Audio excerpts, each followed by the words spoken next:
Mire, queridos hermanos, las preguntas y respuestas creo que es algo muy importante en la actividad. Porque esa pregunta va a aclarar dudas. Esa pregunta es la que un protestante le va a hacer a usted en la casa, en la calle, en el trabajo. Y usted no tiene cómo responderle. Pero hoy el amor de Dios es tan grande que llega a sus oídos cómo responderle a esos hermanos separados.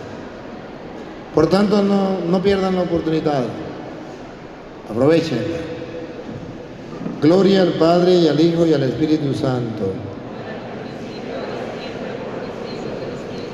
En el nombre del Padre y del Hijo y del Espíritu Santo. Amén. Bueno, hagan la primera pregunta. Padre, ¿cuándo nació la Iglesia Católica y quién lo fundó? También los protestantes, o sea que la Iglesia protestante. ¿Y cuántas iglesias verdaderas existen? Los protestantes nos dicen, ¿por qué ustedes no entran con nosotros siendo que usamos, o sea que tenemos mismo Dios? Porque Dios no nos pedirá religión, sino que nuestras obras. Esas preguntas quisiera saber, Padre. Sí. Y quédese ahí para responderle a su pregunta. Jesucristo fundó una sola iglesia. En Mateo 16, 18, usted no va a encontrar que fundó 2, ni 3, ni 4.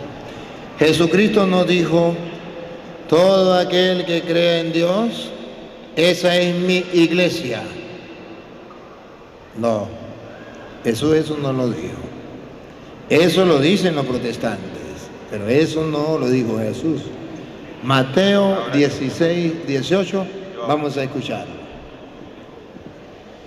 Y yo también te digo que tú eres Pedro, y sobre esta roca edificaré mi iglesia. Edificaré mi. Nadie puede decir que eran varias. Aquí habla de una sola. Mi iglesia es una sola. No son 2, no son 3, no son 4. ¿Y qué significa iglesia? Iglesia significa congregación. Congregación. Pero entonces vamos a ver, donde se congreguen en el nombre del Señor, esa es la iglesia de Cristo, porque la iglesia significa congregación. Ciertamente que sí.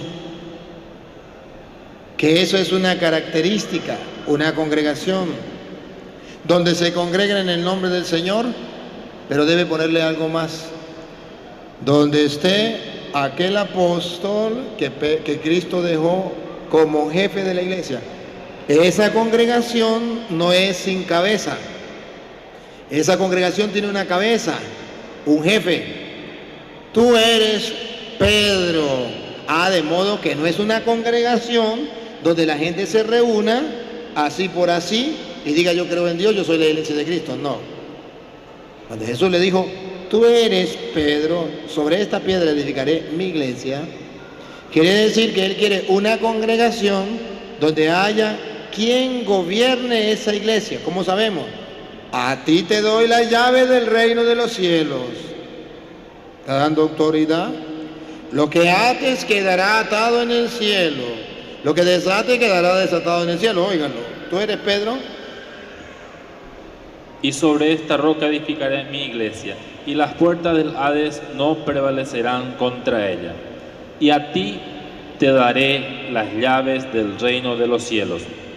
Y todo lo que atares en la tierra será atado en el cielo. Y todo lo que desatares en la tierra quedará desatado en el cielo. Entonces no es una congregación donde haya mucha gente solamente. No es una congregación donde se crea en Dios solamente. Es una congregación donde esté la autoridad que Jesucristo dejó, representado en las llaves del reino de los cielos. Con la autoridad que Cristo dejó de atar y desatar. Lo que ate quedará desatado, lo que desate quedará desatado. Lo que ate quedará atado y lo que desate quedará desatado. Que en castellano significa la autoridad yo se la doy y yo lo respaldo. Lo que tú ates quedará atado, yo lo respaldo. Lo que desate quedará desatado. Entonces, no es que cada quien va a fundar una congregación y esa es la iglesia de Cristo, porque solamente a una le dio las llaves y le dio el poder de atar y desatar, es decir, yo respaldo lo que usted haga. Solo una iglesia es respaldada por Cristo, la iglesia donde está Pedro como jefe, la iglesia católica. Cuando los protestantes dicen que Dios no tiene ninguna iglesia, no han leído Primera de Timoteo 3:15, que Dios sí tiene una iglesia, sí la tiene. Y esa iglesia es columna y base de la verdad, que en castellano significa que pueden existir muchas iglesias más, la de Petronilo, la de Pánfilo, pero no es la de Dios y no tienen la verdad. Oigan, Primera de Timoteo 3:15. Iglesias hay muchas, que crean en Dios muchas, que hablen de Dios muchas, pero que sea la de Dios y que tenga la verdad una. La va a escuchar. Pero si me demoro, para que sepas cómo debes portarte en la casa de Dios, que es la iglesia del Dios vivo. El Dios vivo tiene una iglesia. Siga. Pilar y base de la verdad. La única iglesia que tiene la verdad es la del Dios vivo, donde está Pedro con la llave y con la autoridad. Las otras iglesias que sí existen no son la iglesia del Dios vivo, por tanto, no son columna y base de la verdad, es decir, son iglesias donde se habla de Dios, pero no tienen la verdad, tienen la mentira. ¿Por qué estar en la iglesia católica? Si ellos tienen el mismo Dios, la misma Biblia, allá se canta, aquí se canta, allá se ora, aquí se ora, eso es lo mismo. No es lo mismo. Porque aunque aquí se tenga el mismo Dios y aparentemente la misma Biblia, la doctrina es diferente. En la iglesia del Dios vivo, Juan 20, 21 al 23, en la iglesia de Dios vivo, usted lo va a escuchar. Para llegar a la salvación, Dios perdona los pecados de los hombres por medio de los sacerdotes en la iglesia de Dios vivo. En la iglesia protestante, eso no existe. Óigalo. Entonces Jesús les dijo otra vez: paz a vosotros.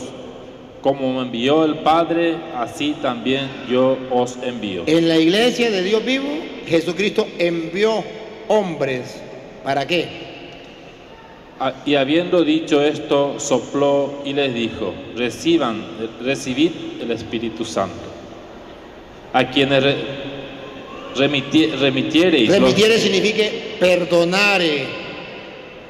Los pecados. A quienes ustedes perdonen los pecados, se los perdonarás. Se les perdonará. Y a quienes los retuviesereis, a quienes no se los perdone, les quedarán sin perdonar. Son remitidos. Entonces, aquí la Biblia es clara. Tienen el mismo Dios, sí.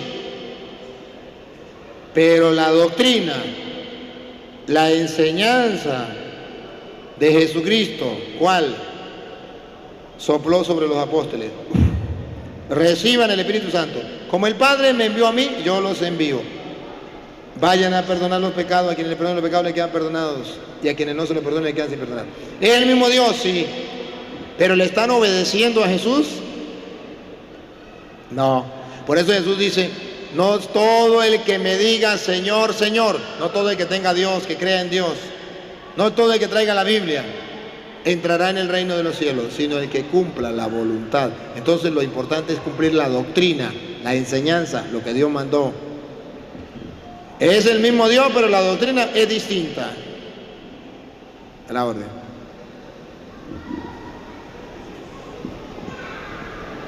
Buenas noches, Padre. La verdad tengo dos preguntas. Una es: ¿cómo los protestantes respaldan la Santa Cena con la Biblia? Y la otra pregunta, conozco pastoras, supuesta pastora protestante, que le tienen amedrentado, le hacen tener miedo sobre el arrebatamiento, que los que no se comportan según su doctrina no serán arrebatados y quedarán acá a pagar los 7 años de tribulaciones. Esa parte también necesito alguna aclaración, padre. Le voy a responder primero lo del arrebatamiento para que usted se le ría en la cara a los protestantes.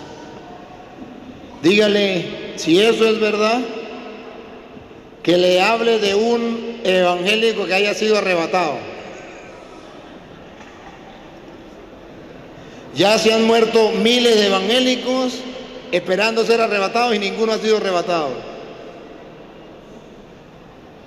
Entonces, ¿cómo es la cosa? Si el arrebatamiento existe para los evangélicos, no deberían morirse. Para la muestra que es mentira del arrebatamiento, están muriendo y no ha sido arrebatado uno. Quieren burlarse de los protestantes y reírse en la cara con esa doctrina. Cuando le diga que viene el arrebatamiento, dígale, yo sí creo en el arrebatamiento. Ya hubo una persona que fue arrebatada en cuerpo y alma al cielo, la Virgen María. Fue arrebatada de cuerpo al cielo, en cuerpo y alma.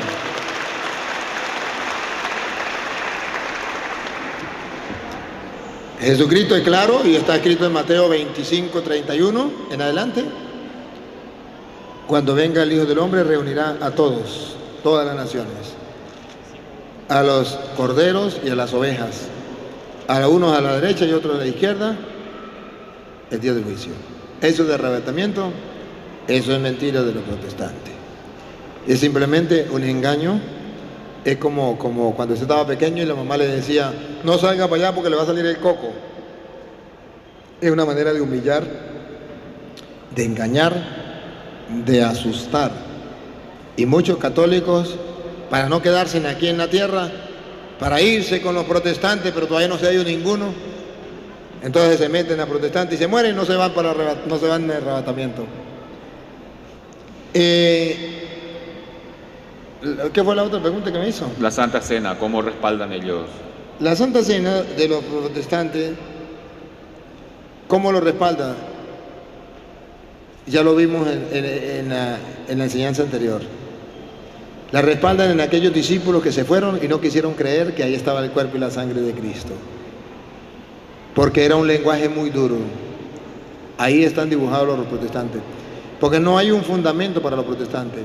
Ahora ellos dicen, por ejemplo, Lucas 22, 19, para que vean ustedes cuál es el error de los protestantes.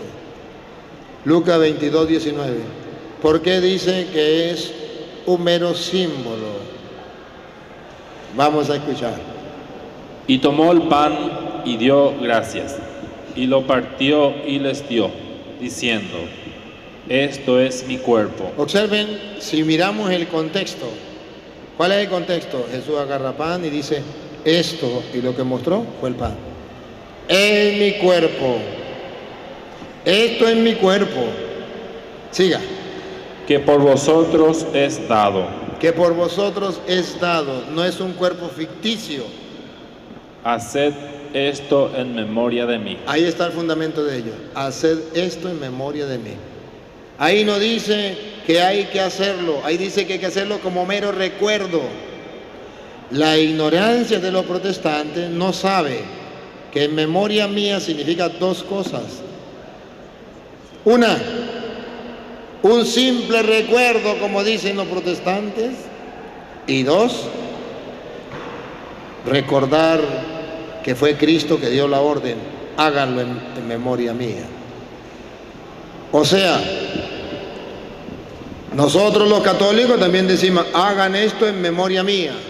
Lo decimos. ¿Y qué significa en memoria mía? Haciendo memoria. ¿Quién fue el que dio la orden? Yo. Hagan memoria que fui yo quien di la orden.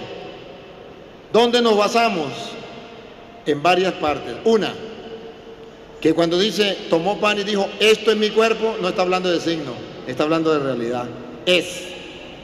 Ahí está la primera. La segunda, que Pablo, cuando ya Cristo había muerto hacia el año, 30 años después que Cristo había muerto, vamos a ponerlo redondo, usted puede ponerle más o menos, 30 años después que Cristo había muerto, Pablo hace memoria de la cena del Señor, en 1 de Corintios, capítulo 11, versículo 23. Y Pablo nos va a mostrar qué significa en memoria mía. Pablo no conoció a Cristo. Pablo se convirtió camino a Damasco. No conoció a Cristo. Pero ¿qué dice Pablo sobre la Eucaristía? ¿Qué significa en memoria mía?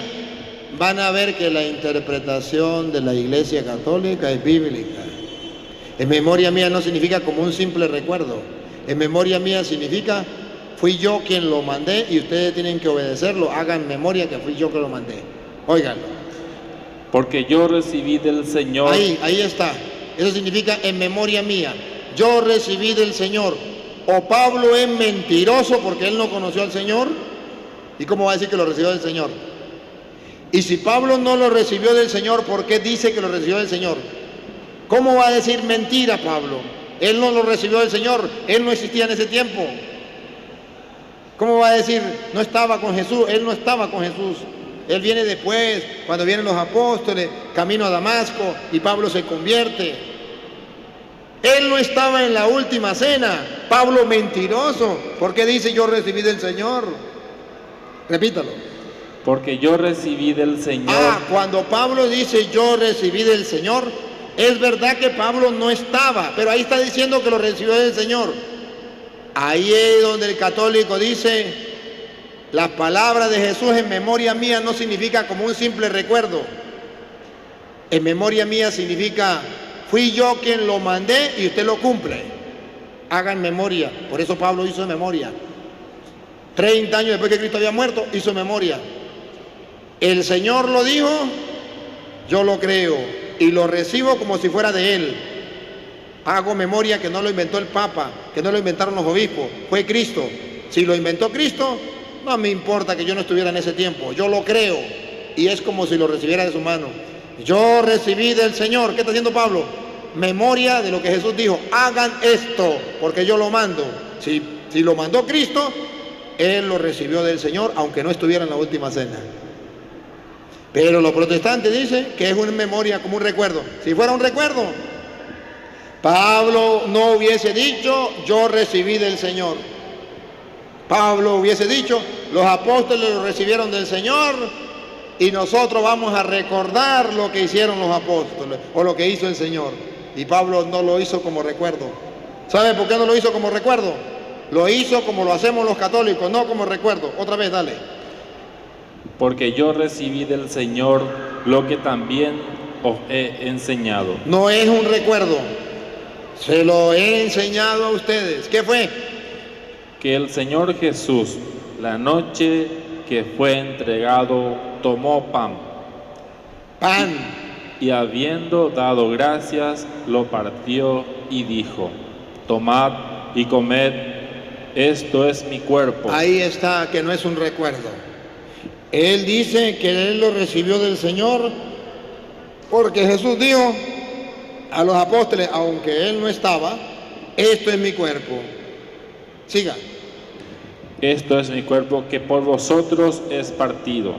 Haced esto en memoria de mí. Ahí está la explicación. Pablo lo está haciendo en memoria. Yo recibí del Señor. No fue de hombres. Aunque él no estaba en la última cena. Eso significa en memoria mía. Por eso, siga. Asimismo tomó también la copa, después de haber cenado, diciendo, esta copa es el nuevo pacto en mi sangre, haced esto todas las veces que la bebierais en memoria de mí. Todas las veces, hay que hacerlo muchas veces en memoria de Cristo. ¿Y qué significa eso en memoria? Un poquito más, dale. Así pues, todas las veces que comiereis este pan y bebiereis esta copa, escuche lo que viene, la muerte del Señor anunciáis hasta que Él venga. Entonces lo está haciendo como Jesucristo lo mandó hasta que Él venga. ¿Y cómo sabemos que no es un signo? Aquí viene la explicación. Dale. De manera que cualquiera que comiere este pan Observen que habla de pan, observen. El que coma este pan no habla de cuerpo, pan. El que coma de este pan o bebiere de esta copa del Señor indignamente, el que beba de la copa o coma del pan, vamos a ver si dice peca contra un símbolo, o peca contra el pan, o peca contra el vino, o vamos a ver si dice peca contra el cuerpo. Si llega a decir que peca contra el cuerpo, ya estamos claros que ese pan es el cuerpo y la sangre de Cristo, no un símbolo, porque si fuera un símbolo no pecara contra el cuerpo de Cristo y no pecara contra el símbolo. Vamos a ver contra qué peca. será culpado del cuerpo y de la sangre del Señor. Entonces no es un símbolo, es una realidad, porque si no, no pecara contra el cuerpo y la sangre de Cristo. Otra pregunta, pues.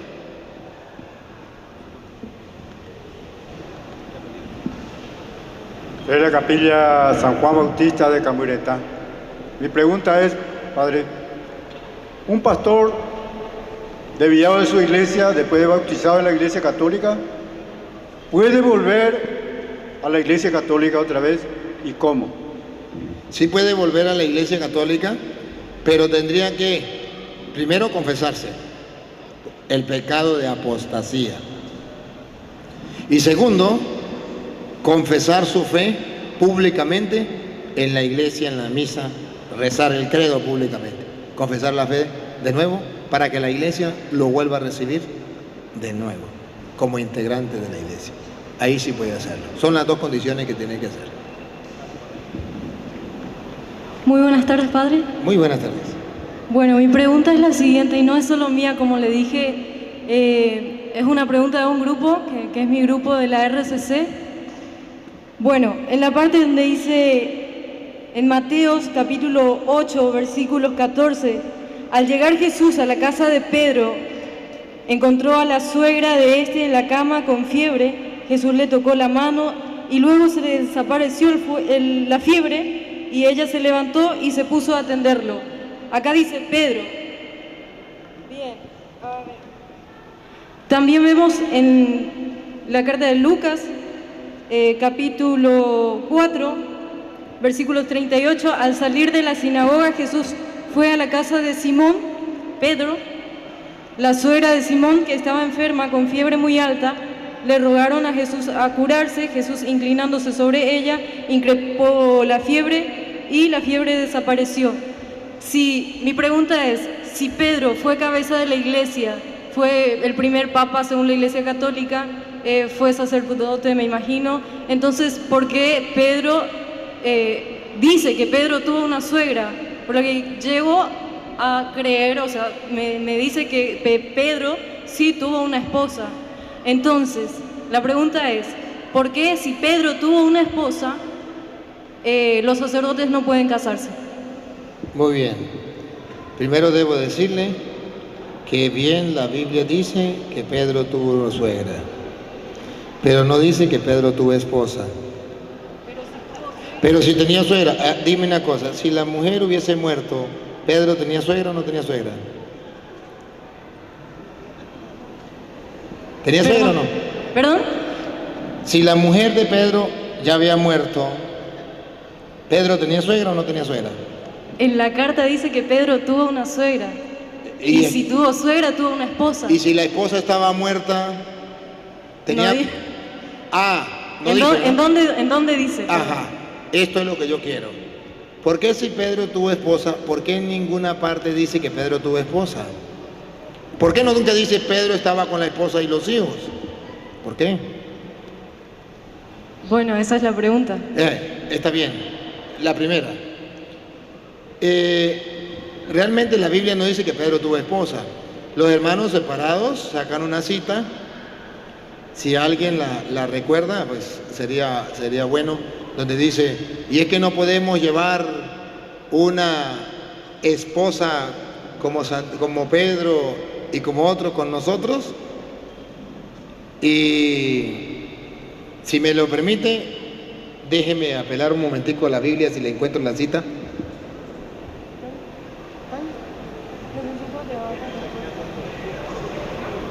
Está en primera de Corintios capítulo 7, pero el versículo no me acuerdo. A ver si ustedes lo ayudan a buscar creo que es primera de Corintios 7, creo que es.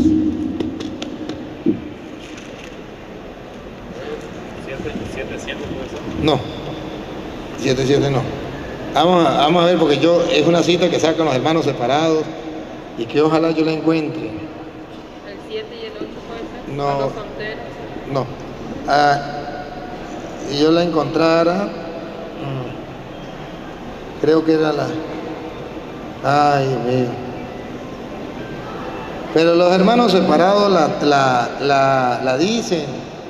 Y dicen es que la Biblia habla que Pedro tuvo... yo tengo, puede ser que la encuentre. Que Pedro cargaba esposa. Porque dice la Biblia, es que no podemos cargar una esposa como Pedro.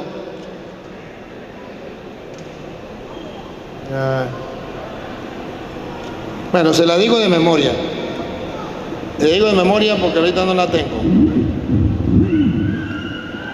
Dice, en la Biblia protestante dice, en la Biblia católica no dice eso. En la protestante dice, es que no podemos cargar, dice San Pablo. San Pablo dice, es que no podemos cargar nosotros una esposa, una mujer esposa como compañera, como Pedro y los demás apóstoles.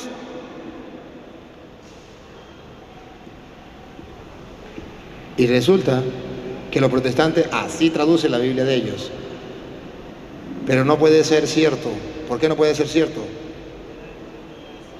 Primera de Corintios 9:5, ahí la tenemos. Lea la de la Biblia católica para que note la diferencia y la Biblia protestante para que note la diferencia. Que esta es la cita que los protestantes dicen, aquí está la mujer de Pedro. Vamos a ver si es verdad. Analicemos el contexto. Gracias por darme la cita, hermano. Dale, primero la Iglesia Católica, ¿cómo enseña? No tenemos derecho a que nos acompañe en nuestros viajes alguna mujer hermana, como lo hacen los demás apóstoles y los hermanos del Señor y el mismo Cefas. Ahí está, una mujer hermana, una mujer cristiana, no habla de esposa. Ahora mire cómo lo traduce la Biblia protestante. No tenemos derecho de traer con nosotros una hermana por mujer, por esposa, como también los otros apóstoles y los hermanos del Señor y Cefas. ¿Por qué esa traducción es mala? ¿Por qué no es correcta? Para que los protestantes lo busquen. Porque está hablando Pablo. Y ahí está diciendo, lo vuelvo a leer para que ustedes den cuenta, que ahí en la Biblia protestante está diciendo que Pablo era casado. Primera de Corintios 9, ¿qué? 5. 9:5. Ahí, según los protestantes, está diciendo que Pablo era casado. Ponga cuidado.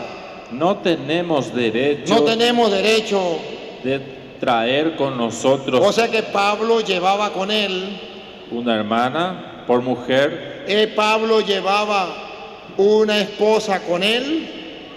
No dice la Biblia eso, porque versículos anteriores, capítulo 7, versículo 7, Pablo dice que él es soltero, que no tiene esposa.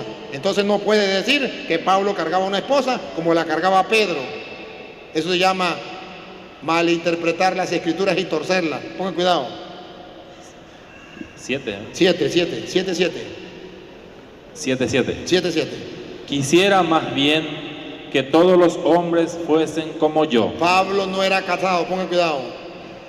Pero cada uno tiene su propio don de Dios. Siga. Uno a la verdad de un modo y otro de otro. Siga. Digo, pues a los solteros y a las viudas. A los solteros, que Pablo era soltero, pongan cuidado.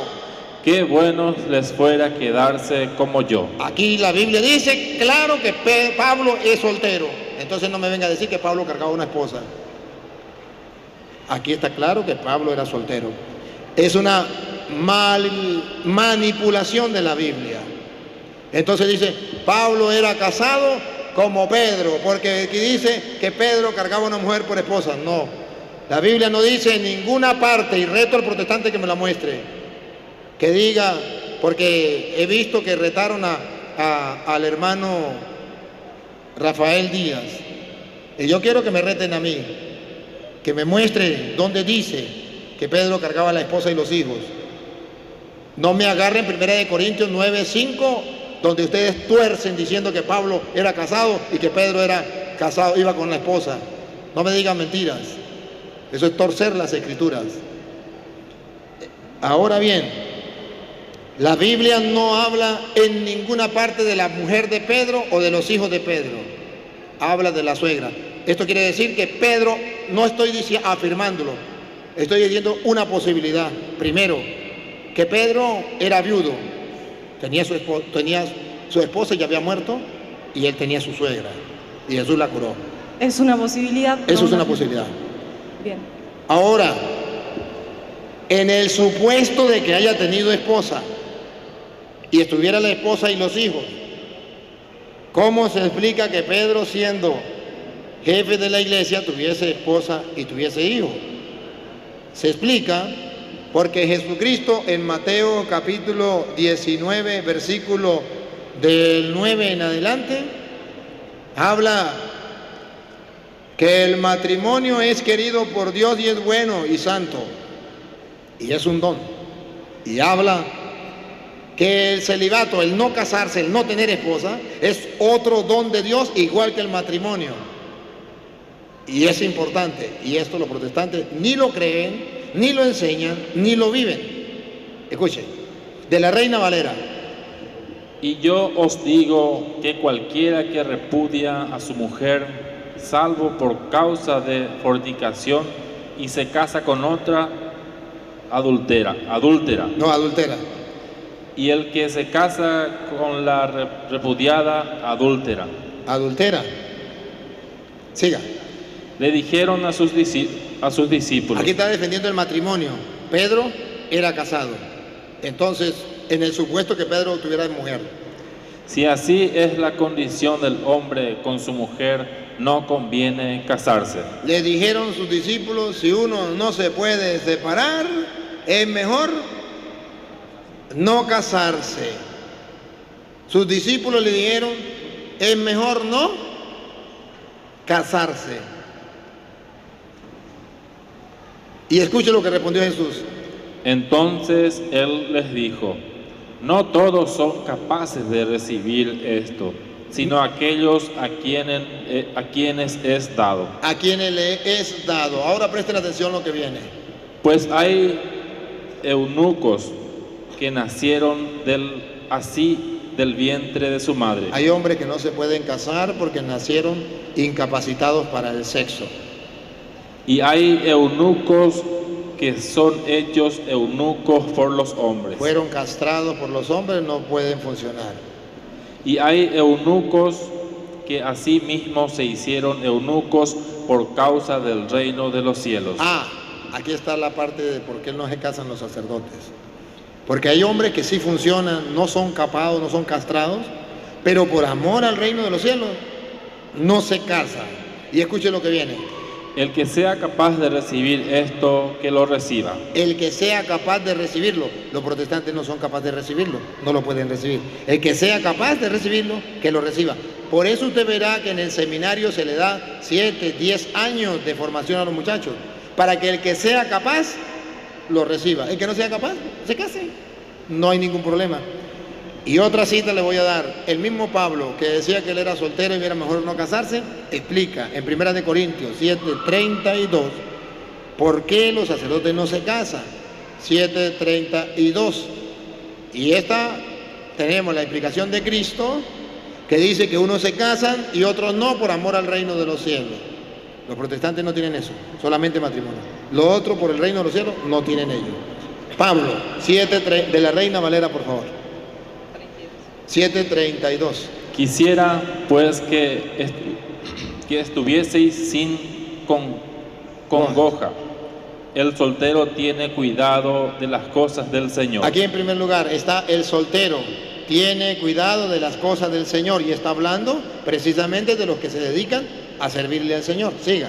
de cómo agradar al Señor. Y busca cómo agradar al Señor. Ahora, la segunda parte.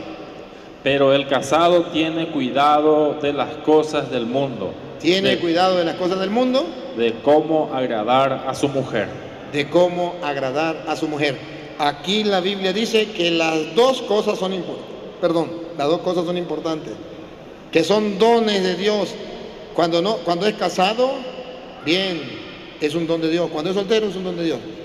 Se lo resumo.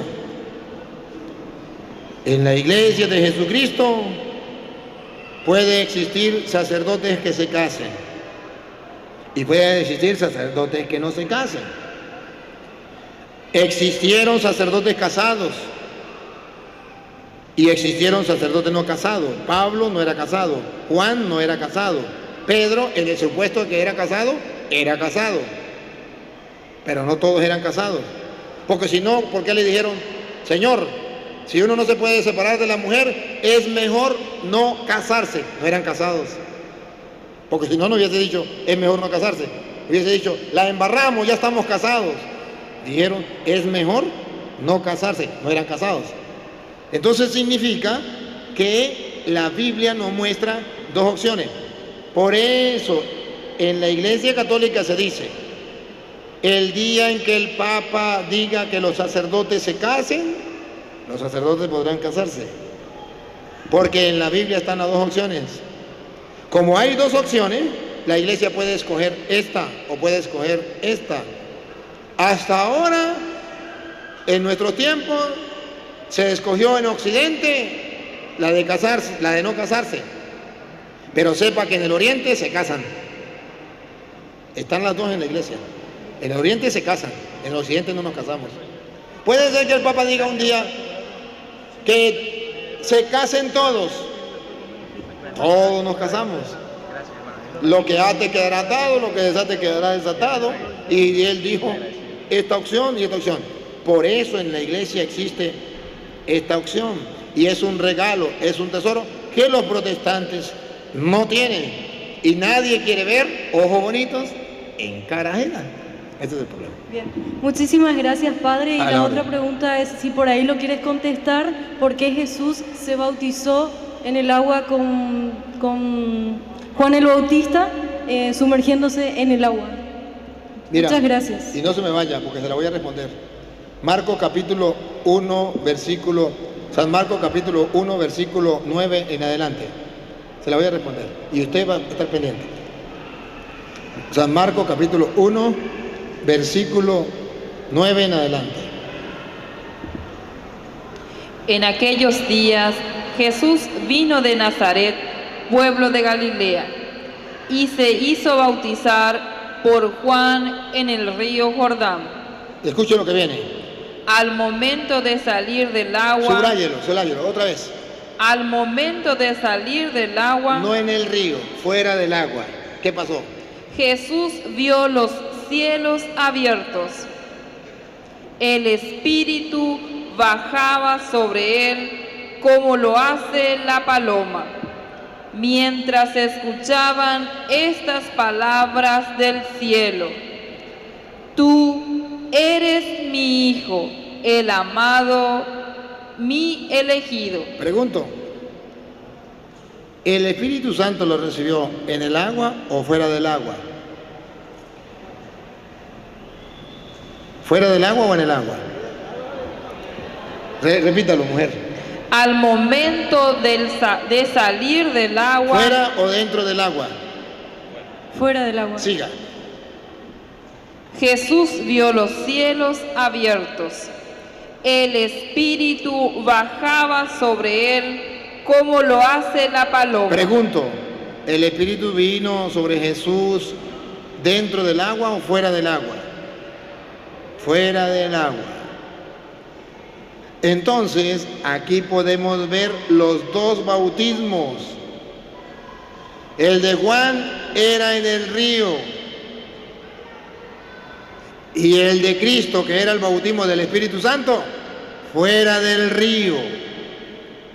Los dos bautismos están en Marcos antes del 9 hasta el 8. Lea el 8 para que vea. Los dos bautismos, dale. Yo los he bautizado con agua. Ese es el bautismo de Juan que le dio a Jesús en el río. Ese no es lo que le importa a nosotros. A nosotros nos importa el que viene. Pero Él El de Cristo. los bautizará Ese es el que a mí me interesa. en el Espíritu Santo. ¿Y Jesús lo recibió dentro del agua o fuera del agua el bautismo del Espíritu Santo? Fuera del agua. Y por eso nosotros bautizamos fuera del agua. Muchísimas gracias, Padre.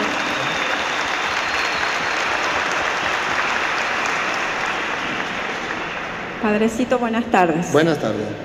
Necesito que me quite una duda que no me está dejando Con dormir. mucho gusto, mi niña. Hace 2 años volví a la Iglesia Católica. Un aplauso para esta hermana. Fantástico, maravilloso. Bueno, 25 años tengo de divorciada, pero por la Iglesia Católica obviamente sigo casada. Ahora mi pregunta es, yo divorciada y tratando de caminar en el camino del Señor, ¿puedo comulgar? Porque, padre, le pregunto, un sacerdote me ha dicho que no, otro que sí, entonces tengo esa duda. ¿Usted tiene marido? No, estoy divorciada, padre. Le lanzo la pregunta de otra manera. ¿Usted tiene pareja? No. Usted puede confesar No. y puede comulgar aunque sea divorciada. Sí puede confesar y sí puede comulgar. Amén, padre. ¿Qué le impide a usted confesar y comulgar? Confesar le impide cuando usted no tiene propósito de enmienda. Cuando usted está en un pecado y usted no tiene propósito de enmienda, no quiere cambiar.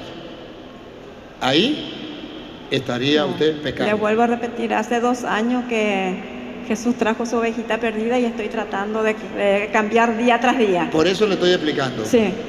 Usted puede confesar porque usted no está cometiendo pecado con otro hombre. Usted es divorciada y está sola. El día en que usted tenga relaciones con otro hombre, usted está pecando. Ah, ya, padre.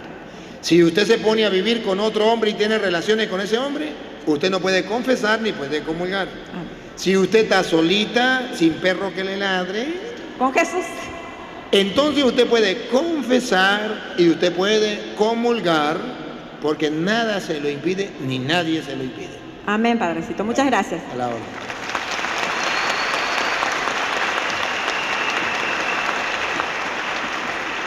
Buenas tardes, padre.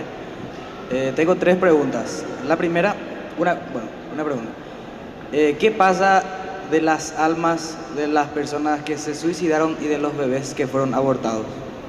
Las almas que se suicidaron, sabemos que murieron en pecado y se condenan. Lo que no sabemos si se condena para el infierno o para el purgatorio. Eso lo dictamina el juez y nosotros no somos jueces. No juzguéis, no seréis juzgados. No condenéis, no seréis condenados. El único juez es Dios. Según la Biblia dice que una persona que muera en pecado y esa persona se quitó la vida, muere en pecado, esa persona será condenada. Pero en la Iglesia Católica, en la doctrina de la Iglesia Católica basada en la Biblia, hay 2 condenas. La condena temporal, de la que dice Mateo 5:25, va a pagar, pero de ahí cuando pague el último centavo saldrá. Condena temporal, purgatorio. Pero es condena. Y existe la condena eterna, infierno. De ahí nunca saldrá. Cuando una persona se quita la vida, usted sabe que murió en pecado, usted sabe que se condena. Pero no sabemos si esa condena es purgatorio y de ahí saldrá al cielo. O si esa condena es para el infierno. Eso le toca a Dios. Por eso nosotros oramos por esa persona, por si la condena era purgatorio. ¿Y qué pasa con los niños que no fueron bautizados? Un niño que no fue bautizado no tiene la culpa la tiene papá y mamá. Le pongo un ejemplo. ¿Matar es malo? ¿Sí o no?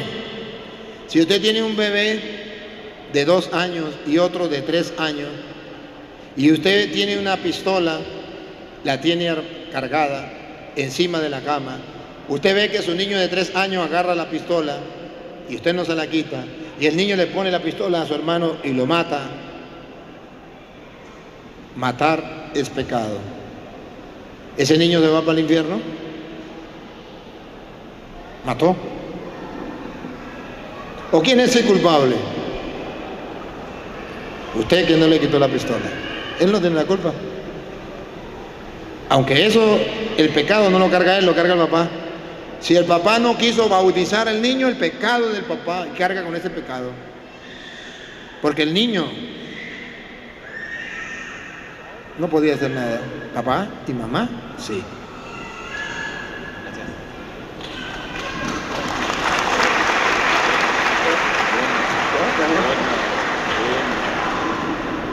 Padre, tengo dos preguntas, pero acá me dice uno más.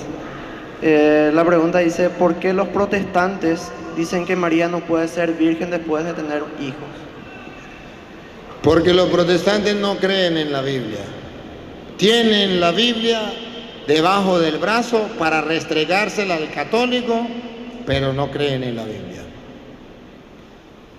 La Biblia dice que María es virgen antes del parto y es virgen después del parto. Y la Biblia dice que Jesús salió del vientre de María no por obra humana, salió por obra de Dios igual como entró. Y le voy a dar citas. Antes de venir Cristo estaba profetizado que María era virgen antes y después del parto. Isaías 7:14.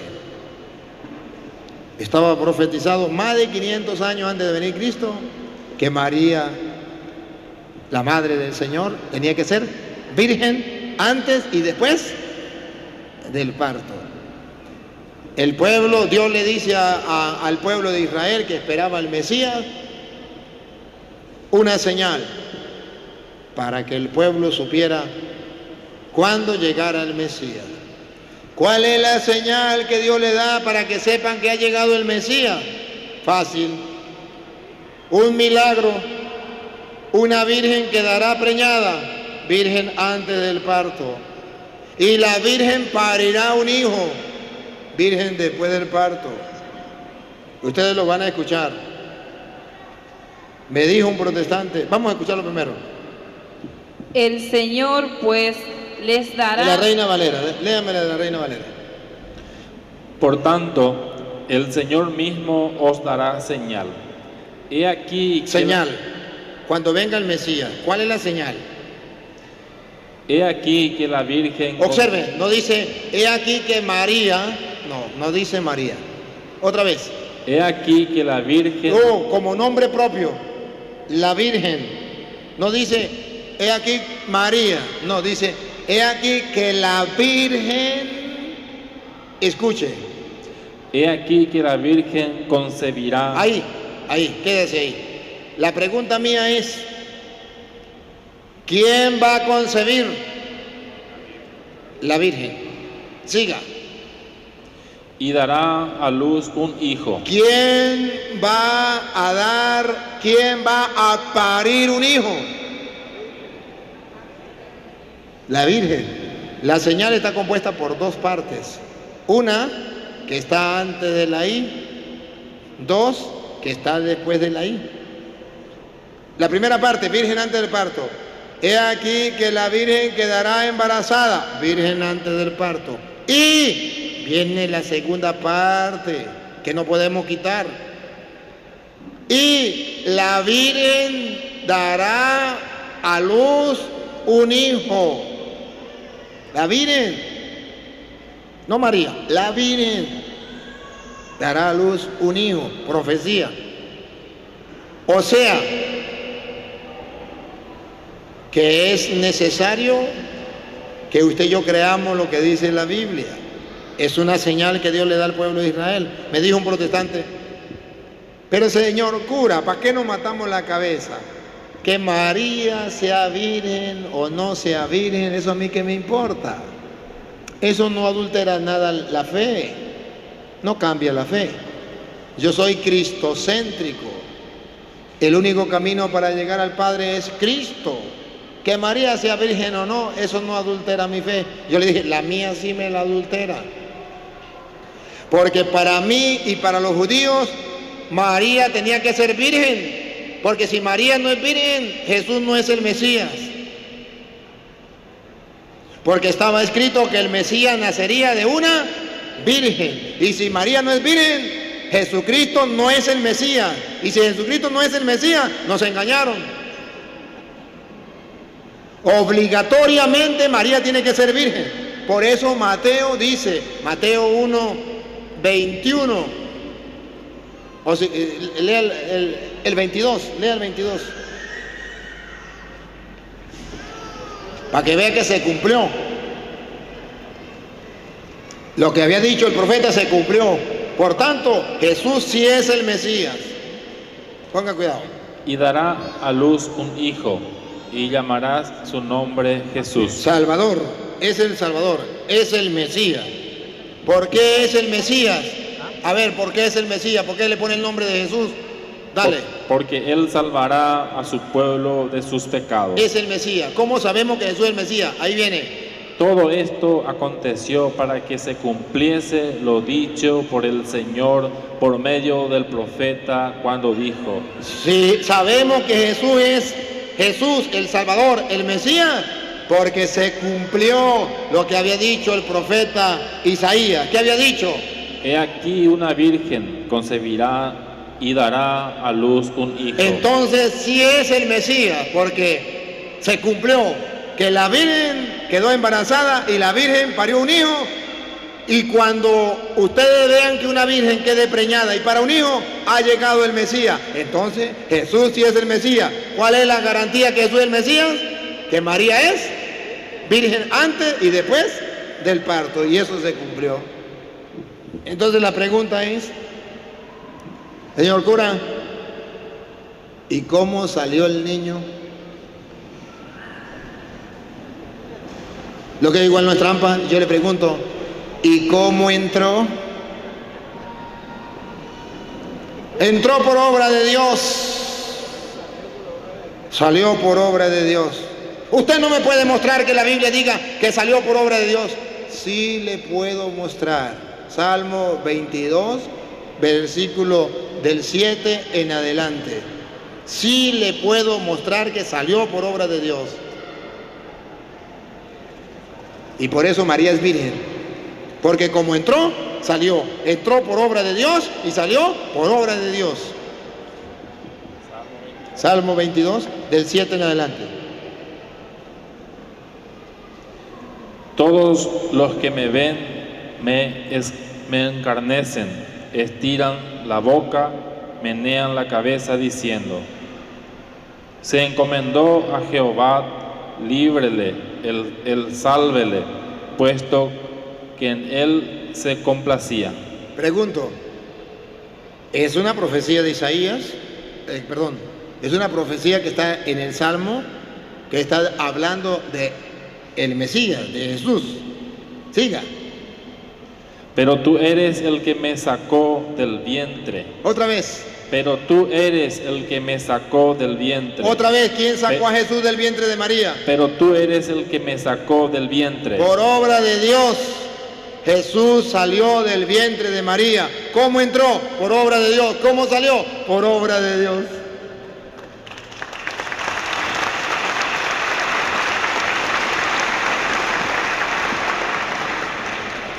Más bien una preocupación, padre. Entiendo que en Venezuela ya en los seminarios ya estudian la apologética, porque he visto en su video, uno de sus videos. Y mi preocupación, ¿por qué no en todo el mundo ya, en todos los países no se estudia ya la apologética? ¿Qué falta? Falta que los laicos comiencen a estudiar apologética y le enseñen a los hijos apologética, y esos hijos vayan al seminario y estudien la apologética en el seminario. Eso es lo que falta. Y falta también, claro está, sacerdotes que le prediquen a los muchachos, que le enseñen a estudiar la apologética.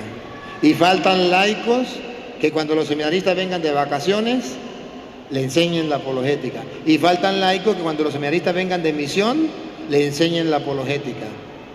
Porque los laicos se han lavado las manos y le han dejado el trabajo a los sacerdotes. Pero sepan una cosa, los laicos juegan un papel muy importante en los seminaristas. Cuando uno es seminarista tiene muchas amistades laicos, son todos laicos, hombres y mujeres, y saben que pueden llevarlo al bien o pueden llevarlo al mal. Un seminarista sale de vacaciones o de permiso, usted lo puede llevar a tomar licor y que se embriague. Pero usted también lo puede llevar a que estudie la Biblia, a que estudie la apologética. Y esto es importante. Nos duele, hermano, nos duele que llevamos 500 años de apostasía y nadie quiere hacer nada.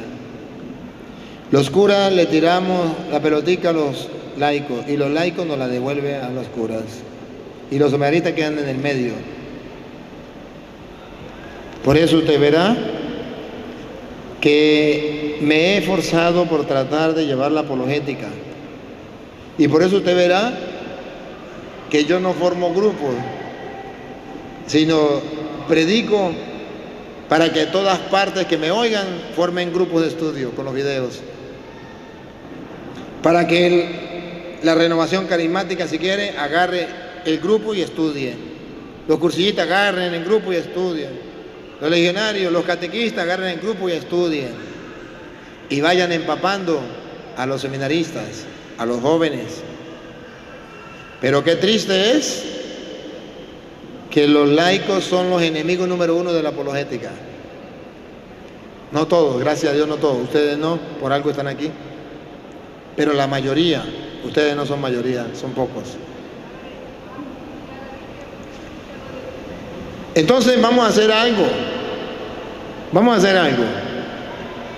No vamos a mirar alrededor. Vamos a mirarnos nosotros mismos.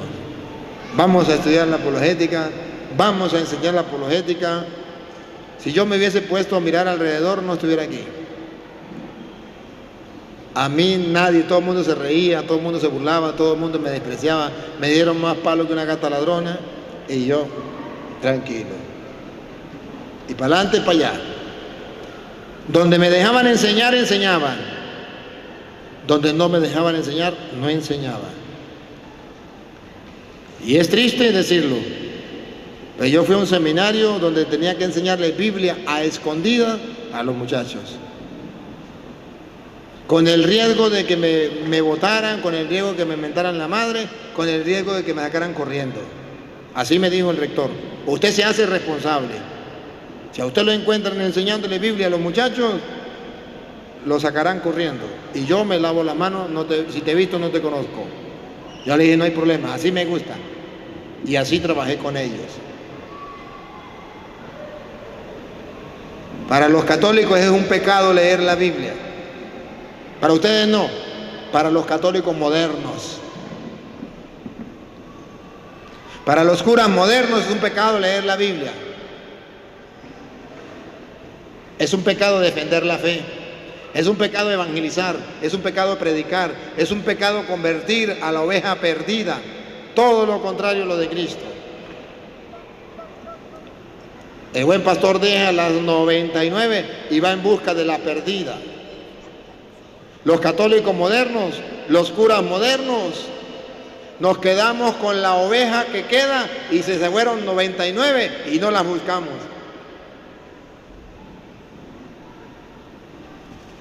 Es triste, duele el alma, pero no nos podemos quedar allí, vamos a la acción. Yo estoy haciendo algo y espero que los que vean este video comiencen a hacer algo. Para que algún día salgan sacerdotes que amen la apologética, salgan obispos que hagan la apologética. Aprovecho para mandarle un saludo al obispo de aquí, ¿cómo que se llama? Monseñor Francisco Javier. Estoy muy agradecido porque me abrió las puertas y porque vino a compartir conmigo. También al párroco, ¿cómo se llama el párroco? ¿Ah? José, gracias Padre, de verdad que me alegra mucho que haya venido también a compartir, esto hace falta, y gracias a los hermanos sacerdotes que nos están apoyando. Y si algún hermano sacerdote le ha servido la apologética, la enseñanza bíblica, y quiera dar testimonio, puede llamarme, padre. Hacemos un video por YouTube y lo montamos como testimonio para animar también a los otros. Se lo agradecería en el alma. Yo sé si le ha servido para algo. Bueno, otra preguntita más. Sí, acá me pasan una pregunta, padre. ¿El matrimonio que realizan los protestantes tiene validez? Los hermanos separados no tienen sacramento, no creen en los sacramentos. Para los católicos tiene validez porque es un sacramento el matrimonio dentro de la iglesia, que instituyó Cristo. Para ellos no es un sacramento. Para ellos no es importante el matrimonio que realiza el pastor, para ellos es importante el matrimonio por lo civil y punto. Realmente cuando una persona es casada por la iglesia protestante, ya hay una familia, ya hay un hogar, pero debe recibir la bendición del sacerdote. Buenas noches, país. Soy Miguel Peralta, barrio Itapasa y el Guaraní Esteve, de que estoy en la castellano.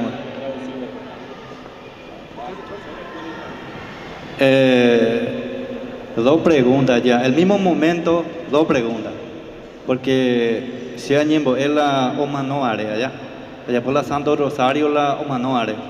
Entonces hice mi protestante escuela, sino que allá por hija la oración la Omanoare, porque la Omanoare es Omanoma, a la Santo Rosario que tú no hay la Biblia, ¿verdad?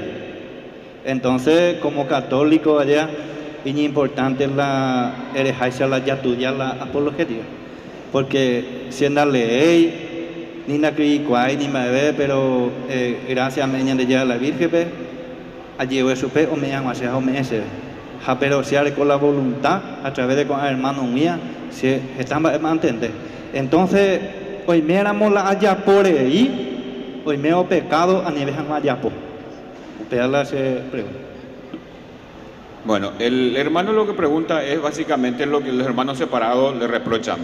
¿Por qué reza por los muertos? ¿Por qué rezan el rosario por los muertos? Él es una persona que no tiene estudio, no sabe leer, no sabe escribir, y lo que aprendió, lo aprendió detrás de nosotros, los hermanos que estamos siguiendo en esto. Entonces él básicamente lo que quiere saber es que si lo que está haciendo está bien, y bueno, cómo hacer para demostrarle a los hermanos separados de que realmente hay que rezar por los muertos y hay que rezar el rosario. Y que el rosario no está en la Biblia, según los hermanos separados. Sí, el rosario está en la Biblia, tanto el contenido como la forma de rezar. El contenido está en la Biblia. La primera parte, por ejemplo, el Padre Nuestro, está en Mateo capítulo 6, del versículo 8 en adelante. Ahí está. Y si quieren lo puede leer de la Reina Valera. 6, 8, a ver qué dice el 8. Léalo, a ver qué dice. No os hagáis pues semejantes a ellos, porque vuestro Padre sabe... Siga con el 9. Vosotros pues oraréis así. El 9. Padre nuestro, que estás en los cielos. Dígame un protestante que eso no es bíblico. Que me diga un protestante que eso no es bíblico. Ahí está en la Biblia, Mateo 6, 9. A Dios te salve María. ¿No está en la Biblia? Búsquelo. Lucas 1, 28. Lucas 1, 28. La Dios te salve María, llena eres de gracia, el Señor es contigo. ¿No está en la Biblia? Búsquelo a ver.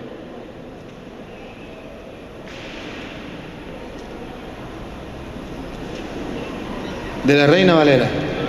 Sí. Aunque le quitaron sabiduría.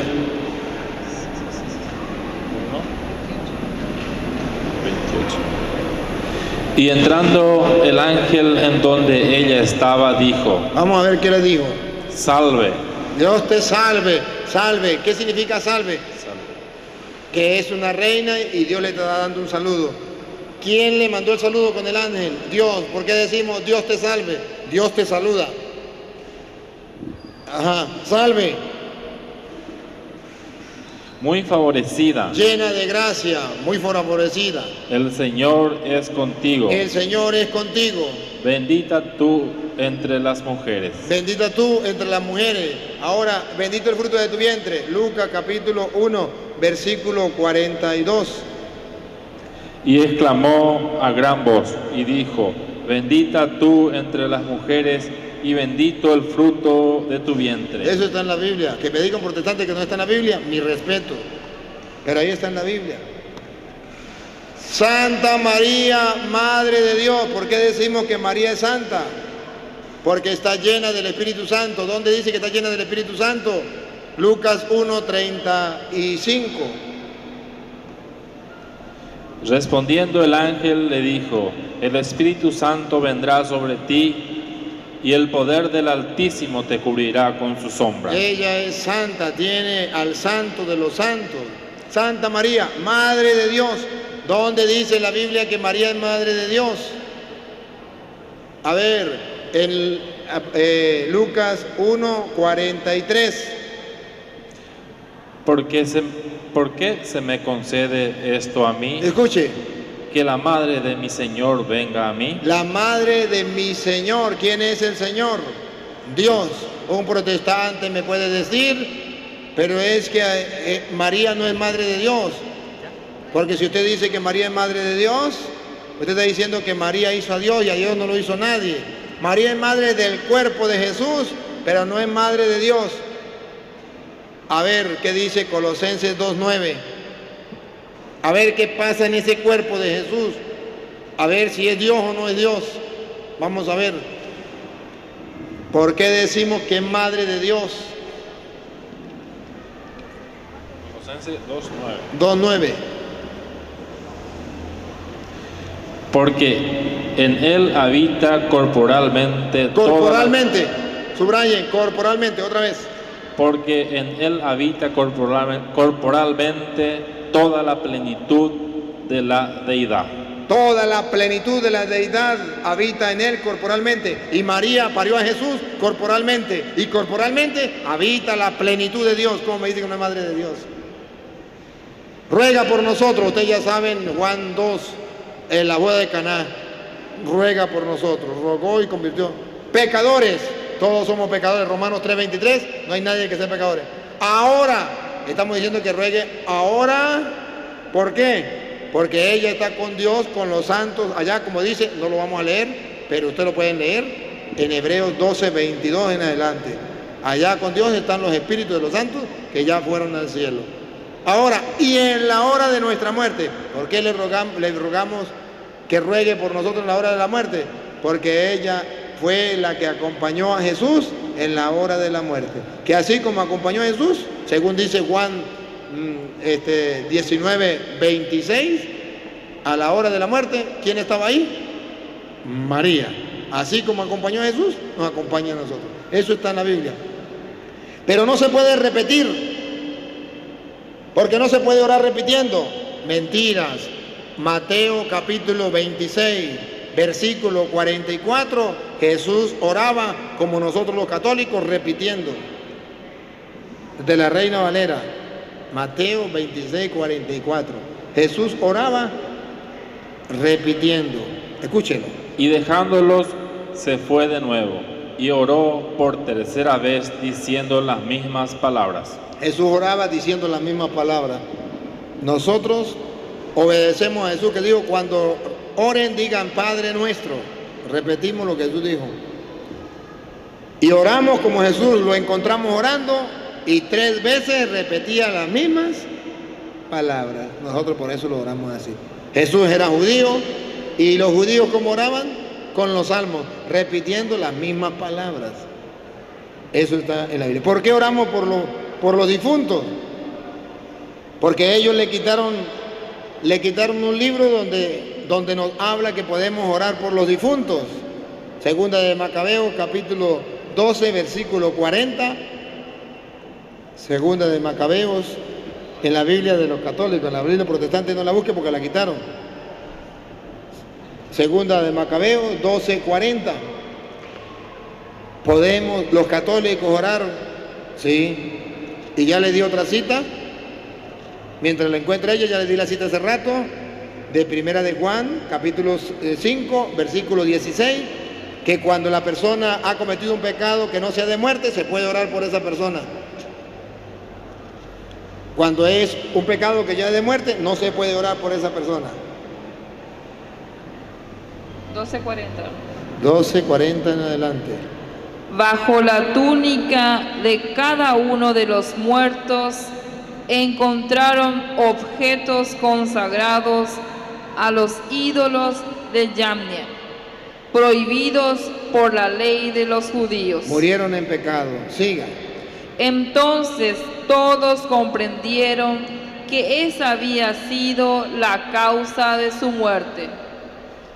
Bendijeron al Señor, juez justo, que descubre las cosas ocultas, y rogaron al Señor que aquel pecado les fuera totalmente perdonado. Rogaron al Señor que el pecado de los muertos ya fuera perdonado. Siga.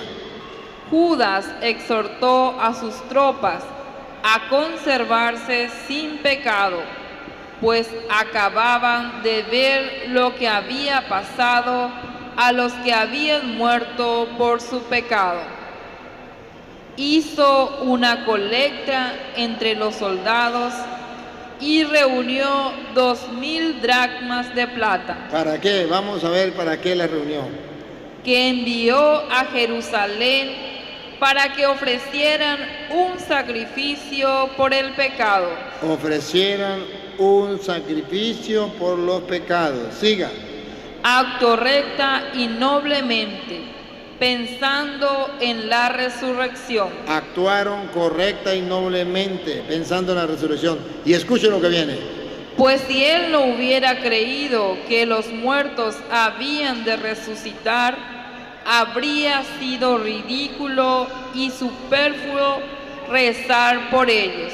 Si no creemos que los muertos resucitan, sería ridículo y superfluo orar por ellos. Pero aquí entonces dice que sí podemos orar por los muertos. Otra pregunta. Buenas tardes, Padre.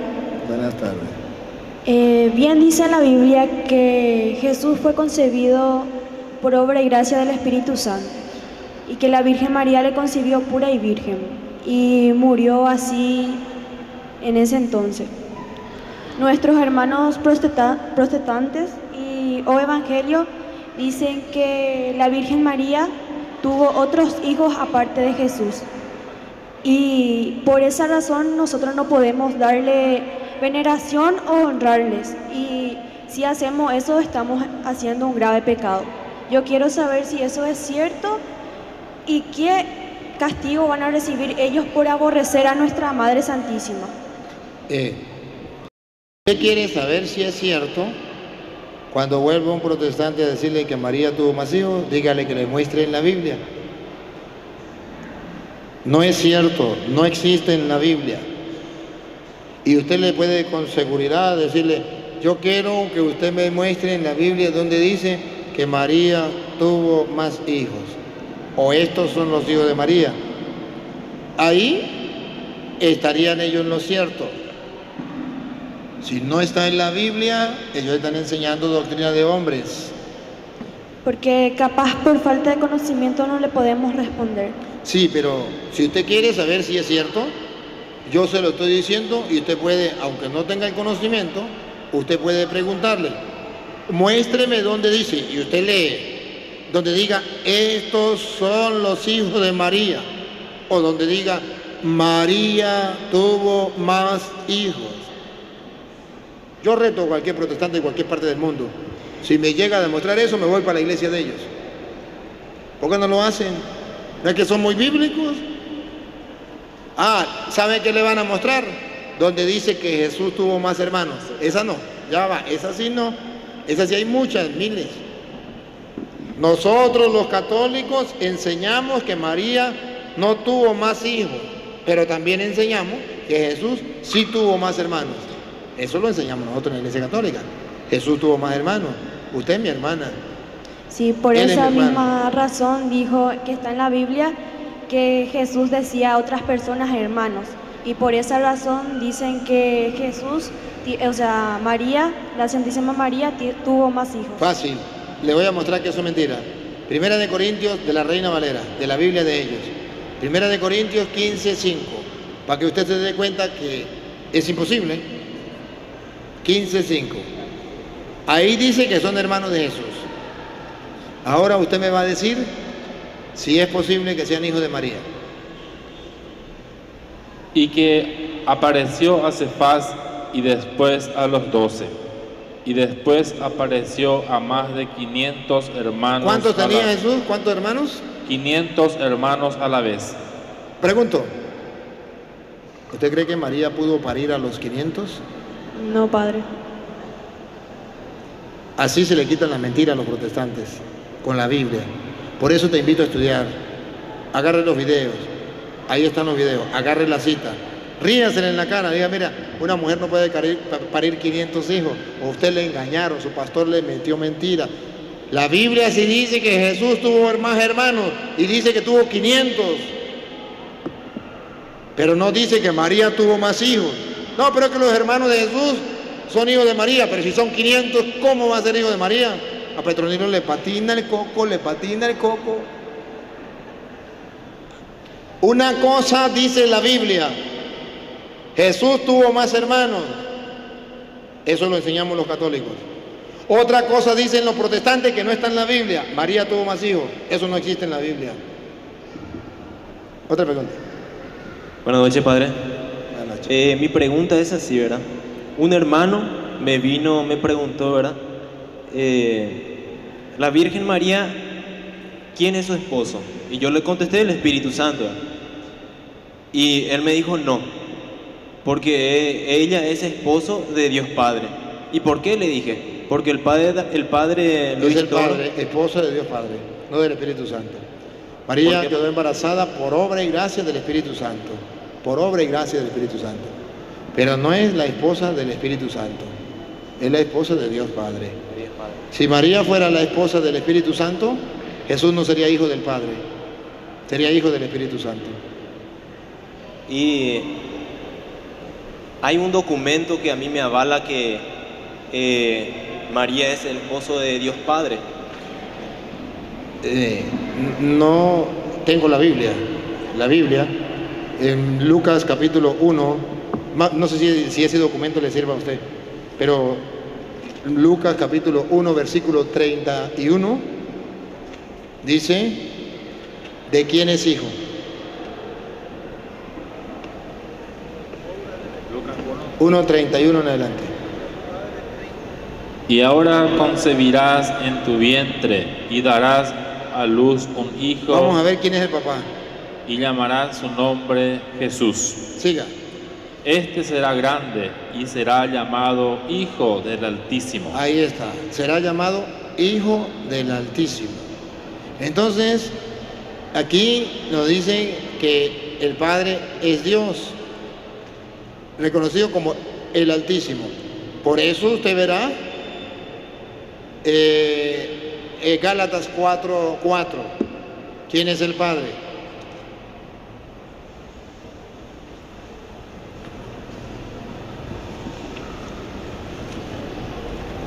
Pero cuando vino el cumplimiento del tiempo, Dios envió a su Hijo. Dios envió a su Hijo.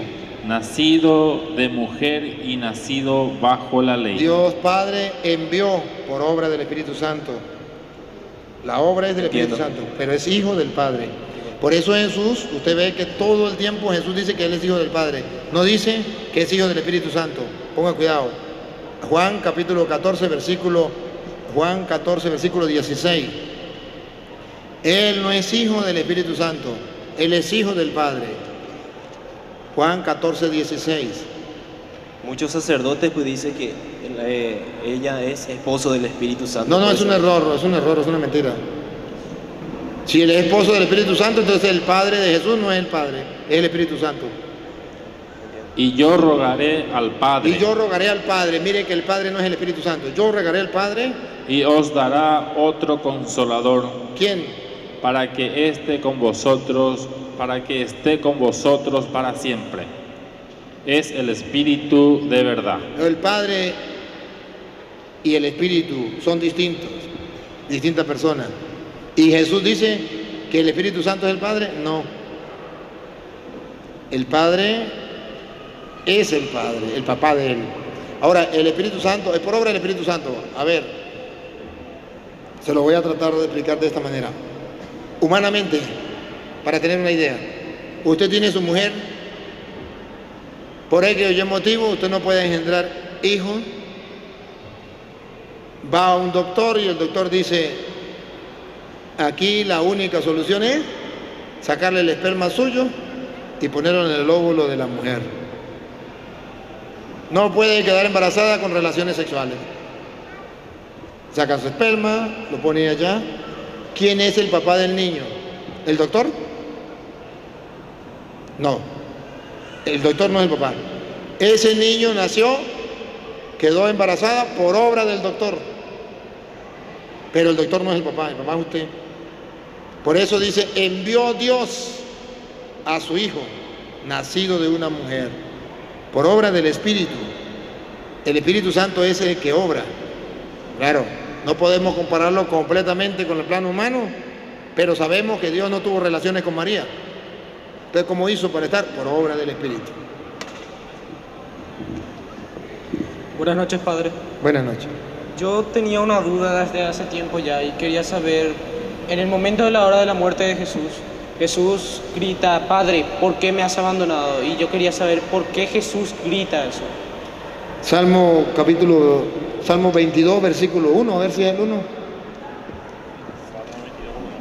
Puede ser 22, 1. Léalo. Dios mío, ¿por qué me has desamparado? Jesús está repitiendo un salmo. Jesús está orando con los salmos. Jesús era judío y los judíos oraban con los salmos. Y él era orando con los salmos. Dios mío, ¿por qué me has abandonado? Estaba repitiendo como un judío la oración. Ahora, cuando él dice, Dios mío, ¿por qué me has abandonado? Está haciendo suyo el salmo. ¿Y por qué hace suyo el salmo? Porque está haciendo suyo los sufrimientos de la humanidad. Murió por nosotros. Y por eso sintió el peso de nuestros pecados. Y sintió esa soledad que el pecado hace sentir al ser humano, para que usted y yo podamos sentir la compañía de Dios. Buenas noches, Padre. Muy buenas noches. Mi pregunta es con los hermanos protestantes, ¿verdad? Dicen que nosotros adoramos a un Dios muerto, porque lo tenemos en la cruz crucificado. Y ellos tienen una cruz sin Cristo crucificado, que están adorando a un Dios vivo. No, nosotros no adoramos a un Dios muerto. Tenemos el crucifijo, la cruz con Cristo. ¿Por qué? Por dos motivos. Con la Reina Valera, aunque le quitaron sabiduría, se lo vamos a leer. El primer motivo, Gálatas 3:1. ¿Qué dice Gálatas 3:1? Para que vea usted que podemos tener un Cristo crucificado. Y eso no es adorar a un Dios muerto. Eso es ignorancia de los protestantes. Si la Biblia lo dice, a mí me importa un comino lo que digan los protestantes. Y de la Reina Valera lo vamos a leer. Gálatas 3:1. Oh Gálatas insensatos. Gálatas insensatos. ¿Saben qué significa insensato? Estúpidos. Gálatas insensatos. Siga. ¿Quién os fascinó para no obedecer a la verdad? ¿Quién les cambió la doctrina? ¿Quién los engañó para no obedecer la verdad? Y ahora, ¿cuál es la verdad? Escuche. A vosotros, ante cuyos ojos Jesucristo fue ya presentado claramente entre vosotros como crucificado. Ahí está. Ante sus ojos Jesucristo fue presentado ¿cómo? Crucificado. Crucificado. Dice Gálatas insensato. ¿Quién le metió otra doctrina, otra enseñanza? A ustedes se les presentó un Cristo ante sus ojos, a los ojos. ¿Cómo? Crucificado. ¿Por qué? Juan 3, 16. ¿Por qué es un Cristo crucificado? Juan 3, 16.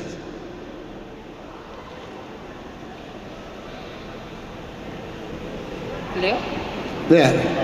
Así amó Dios al mundo. Así, léalo de la Reina Valera, ¿cómo dice la Reina Valera? Para que los protestantes no me... Porque de tal manera amó Dios al mundo. Amó Dios al mundo. Vamos a ver cómo amó Dios al mundo. Que ha dado a su Hijo unigénito. Ahí está. El Cristo crucificado es la expresión máxima del amor de Dios. ¿Por qué los católicos tenemos a un Cristo crucificado? Porque no hay un retrato más grande del amor de Dios, sino de tal manera amó Dios al mundo que entregó a su Hijo en la cruz para que todo el que crea en Él se salve. Entonces, por eso tenemos un Cristo crucificado.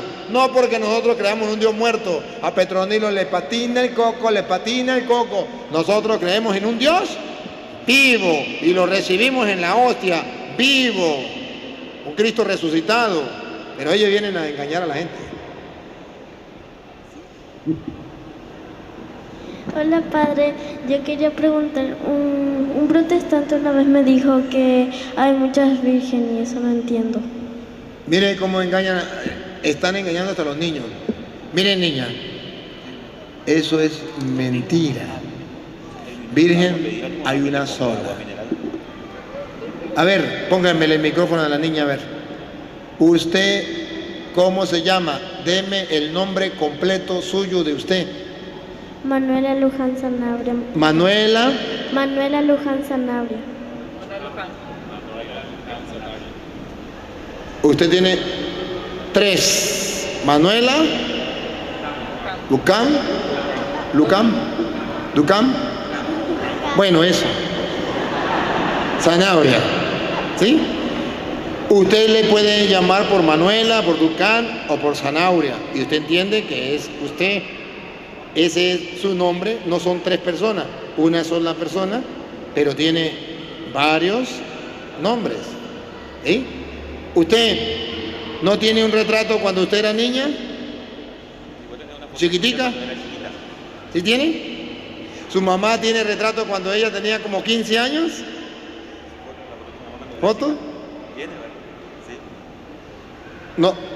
Las mujeres tienen retratos, fotografías de cuando tenían 5 años, 15 años, 20 años.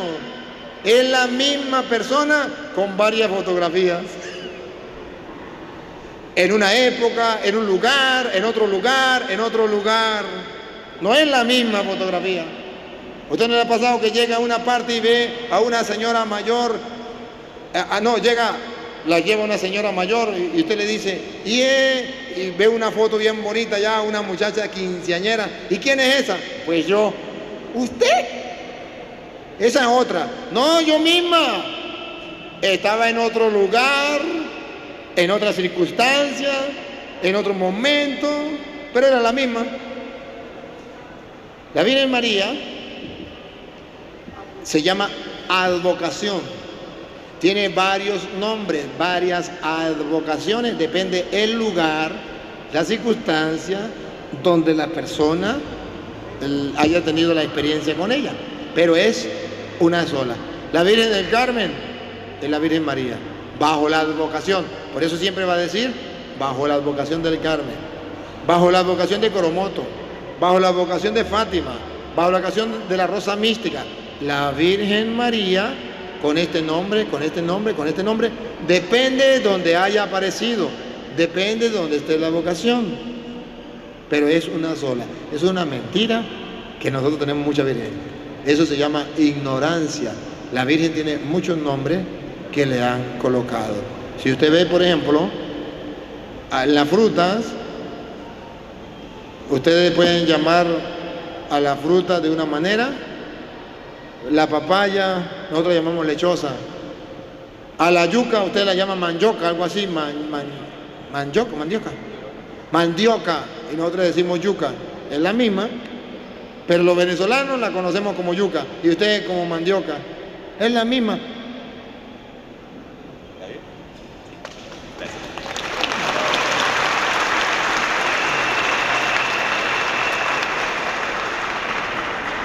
¿Qué tal, padre? Buenas noches. Yo le quería en realidad decir más que nada algo, ¿verdad? Yo soy una persona que fue apartada de la Iglesia Católica, fui protestante y volví gracias a estas personas que están acá, ¿verdad? ¿Volví qué? Volví a la Iglesia. Un aplauso pues para esta hermana.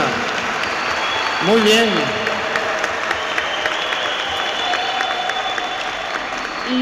Acérquese más el micrófono. Lo que hizo que ellos me llevaran a mí a la iglesia fue el hecho de decir que los católicos veneramos y adoramos a los santos, ¿verdad? Ellos a mí ya me explicaron todo, pero lo que yo no quiero es que ninguna persona que está acá pase por lo que yo pasé, porque es algo que ellos usan mucho como para confundirte, el hecho de decir, ustedes veneran, adoran a la Virgen, a los santos y todo eso. Nosotros veneramos, pero no adoramos los santos. Venerar es respetar. Nosotros respetamos los santos, las imágenes de los santos. Respetamos la imagen de la Virgen, la veneramos, pero no la adoramos. Los protestantes no saben qué es adorar. Adorar es creer que un animal, una persona, una cosa es Dios. Nosotros no adoramos a María. ¿Por qué no? Porque no creemos que María es Dios. Nosotros no adoramos las imágenes. ¿Por qué? Porque no creemos que las imágenes son Dios. Nosotros la veneramos. ¿Por qué? Porque la respetamos. Pero los protestantes no saben qué es adorar. Nunca un protestante se ha tomado la molestia de mirar en la Biblia qué es adorar.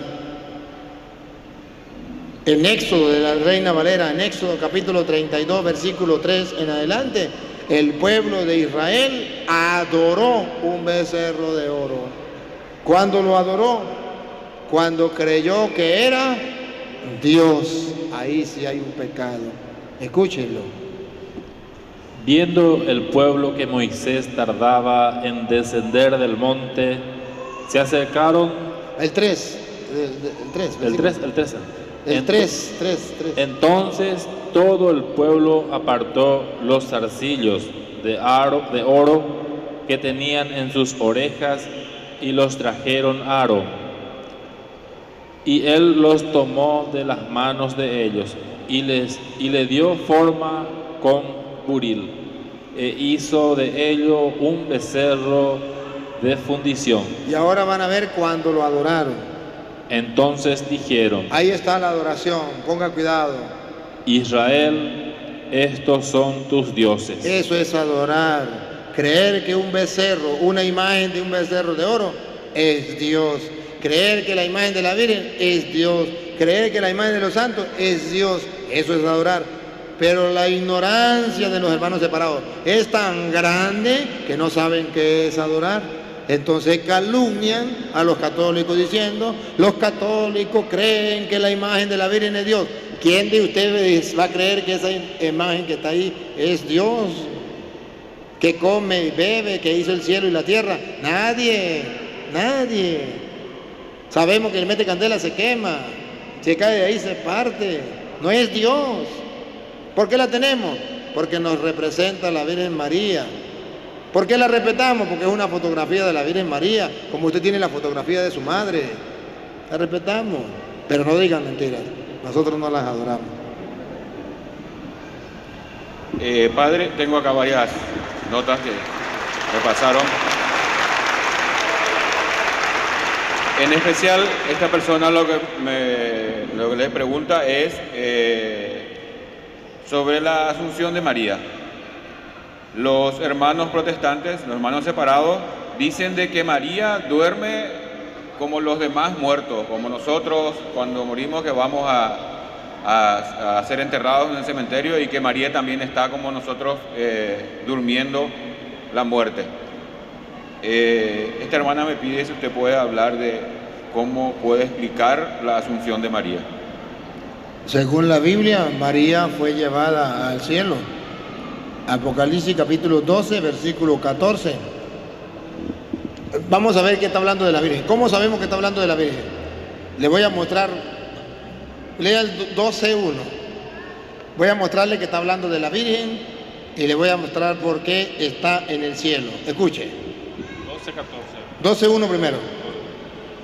Apareció en el cielo una gran señal, una mujer vestida de sol. Aquí está la mujer. ¿Quién es la mujer? Versículo 5.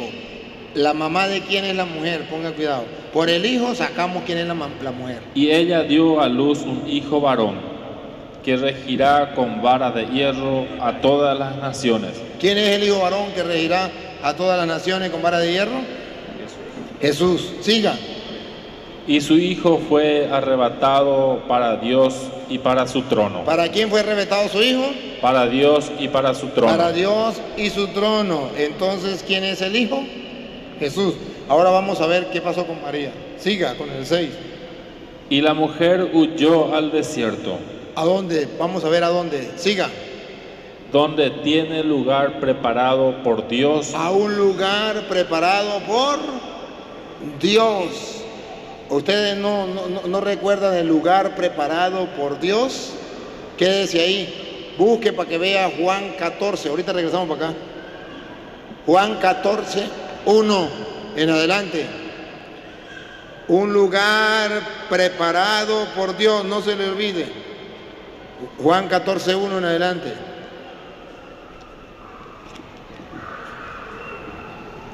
La de la Reina Valera lo puede leer.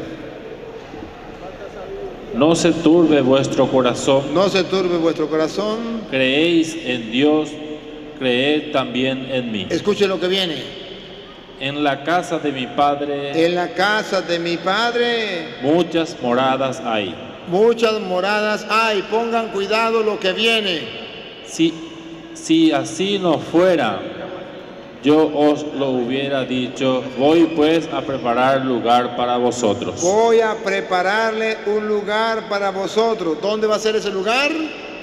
En la casa de mi Padre. Voy a preparar el lugar. Léame ahora Apocalipsis 12:6. ¿A dónde fue llevada la mujer?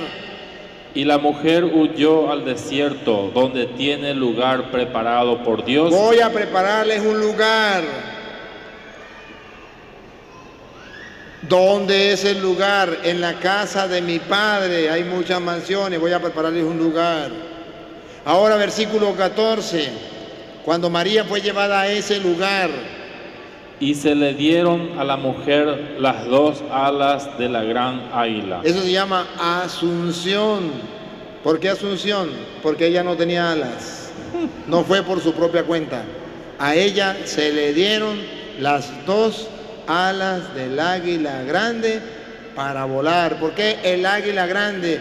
Porque es la que puede subir las alturas máximas. Pero es que María murió y muerto el perro se acabó la sarna. Mentiras, mentira. Muerto el perro no se acaba la sarna. O el perro sí, si muere se acaba la sarna, pero cuando muere un cristiano, no. Dice la Biblia que cuando uno muere, no es que se acaba. Uno muere y va a la presencia de Jesús. Vamos a ver Filipenses 1:21, para que vea que es mentira que un cristiano muere y se acabó. Filipenses 1:21. Un perro sí, pero el cristiano no. De la Reina Valera. Porque para mí el vivir es Cristo y el morir es ganancia. Siga. Mas si el servir en la carne resulta para mí en beneficio de la obra, no sé entonces qué escoger. A ver, no sé qué escoger. ¿Me quedo aquí en la carne o me voy a ¿para dónde? A ver si dice, muerto el perro, se acabó la sarna. A ver.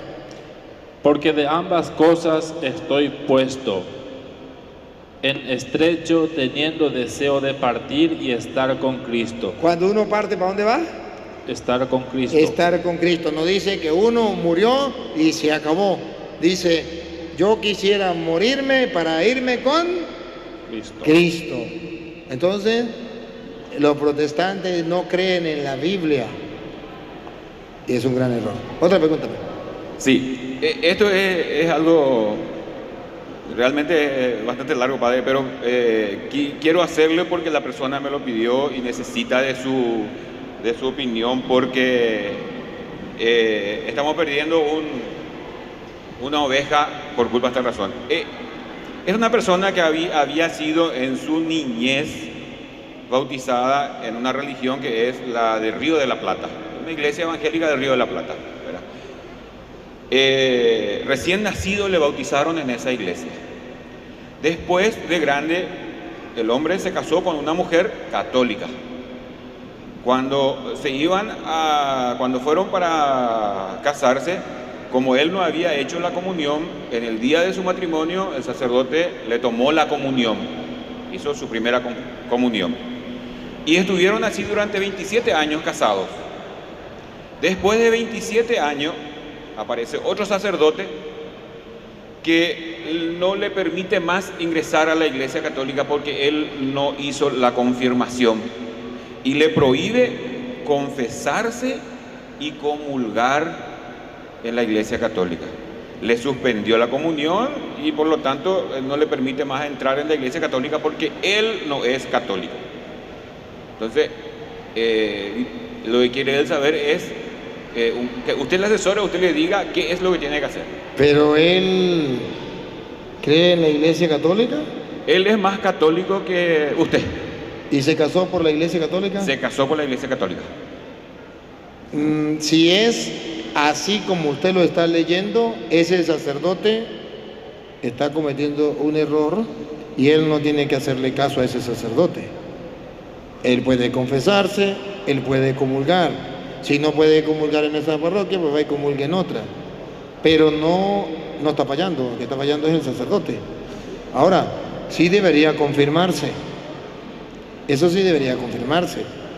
Pero el hecho de que haya vuelto a la iglesia y cuando se bautizó en el nombre del Padre, del Hijo y del Espíritu Santo, o se bautizó en el nombre del Señor Jesús. ¿Cómo bautizan en esa iglesia? No sé, no puedo decirle, padre, pues es una iglesia evangélica. Ahí sí hay un gran problema. Tendría que preguntarle usted a esa persona si se bautizó en el nombre del Padre y del Hijo y del Espíritu Santo. ¿Dónde estuvo la persona? Si no se bautizó en el nombre del Padre, del Hijo y del Espíritu Santo, tiene que bautizarse para que ahora sí pueda recibir todo dentro de la iglesia normal para que reciba. Pero si se bautizó en el nombre del Padre y del Hijo y del Espíritu Santo, entonces no hay ningún problema y el sacerdote está equivocado. Habría que ver claro, la condición en la que fue bautizado. Cuando fue bautizado habría que ver. Ahora, si fue bautizado en nombre del Padre, del Hijo y del Espíritu Santo, tienen que hablar con el obispo. El obispo es la autoridad y ese sacerdote, si es por eso, ese sacerdote está muy errado, muy equivocado. ¿Existe la reencarnación? Otra pregunta, una última. La reencarnación no existe. Hebreos capítulo 9, versículo 27. Hebreos 9, 27 dice la Biblia claro que no puede existir la reencarnación en la forma como lo dice. De la Reina Valera. Y de la manera que está establecido para los hombres. Está establecido para los hombres, paren la oreja que está establecido. Que mueran una sola vez. Punto, no hay reencarnación. Y después de esto el juicio. Y después de esto el juicio, no hay reencarnación. No existe. La Biblia habla de resurrección, no reencarnación. El hombre puede saber las funciones de los ángeles del cielo y de los santos del cielo. Esto es una creencia que está corriendo muchísimo, padre, ahora. ¿Cómo así? Si es cierto que tienen categorías los ángeles, si tienen cargos específicos sobre la tierra, sobre el agua, sobre el pensamiento, no, eso no y es todo. Verdad. Porque eso es una enseñanza que se está corriendo mucho entre los jóvenes especialmente. No, eso no es verdad. La Biblia dice que los ángeles son servidores del Señor, pero no dice que el uno está encargado del aire, el otro del agua, el otro no. Eso es invento y eso es de la nueva era y no hay que creerle eso. Bueno, padre, el hermano acá quería aclarar algo sobre el bautismo de la iglesia del Río de la Plata, justamente.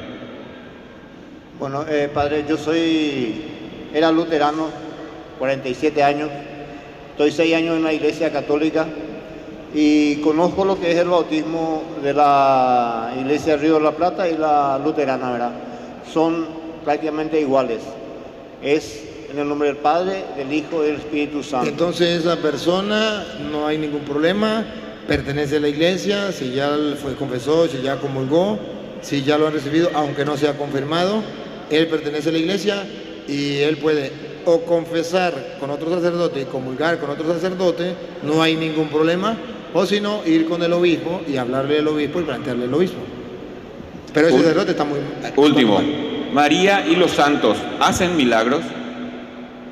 Dios es el que hace milagro a través de ellos. Lucas 1:35 dice que María tiene un poder, pero que no es de ella. Sí tiene poder, pero no es de ella, es de Dios. O sea, que el que hace milagro es Dios, pero por medio de ella. Ella tiene el poder de Dios. Los santos tienen el poder de Dios. Escuchen. Respondiendo el ángel le dijo, el Espíritu Santo vendrá sobre ti y el poder del Altísimo te cubrirá con su sombra. Y el poder del Altísimo te cubrirá con su sombra. En los santos y en la Virgen María está el poder de Dios. Bien, vamos a darle gracias al Señor.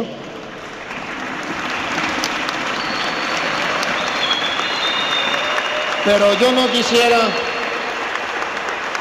quisiera irme sin antes pasar aquí arriba a los que fueron protestantes y ya están en la iglesia, por favor. Los que pasaron para acá o los que hayan sido, pueden pasar aquí, suban para acá, suban los que fueron protestantes y volvieron a la iglesia católica. Venga, suban para acá, pasen para acá. Por la escalera, por favor. A los que fueron protestantes y ahora están en la iglesia católica, por favor.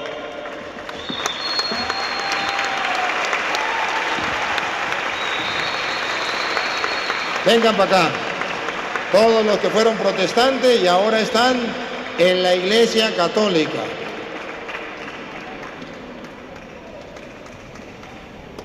Y yo quiero mostrarles a ustedes, hermanos, que esa mentira del diablo que los protestantes, acerquen para acá un poquito, acerquen para acá. Esa mentira del diablo que los protestantes no pueden venir a la iglesia, que eso es perder tiempo, que no se les puede predicar a ellos, que ellos no se van a convertir. Esa teoría satánica es falsa. Para la muestra, un botón, 2, 3, 4, 5 y 6. Un aplauso para estos hermanos que volvieron a la iglesia de Jesucristo y ahora están dentro de la iglesia. Y ese es el trabajo que estamos haciendo. Lograr que muchos vuelvan a la iglesia. Para aquellos que creen que no se puede, sí se puede. De modo que les felicito. Vamos a darle un abrazo, un beso y un mordisco en el pescuezo a cada uno.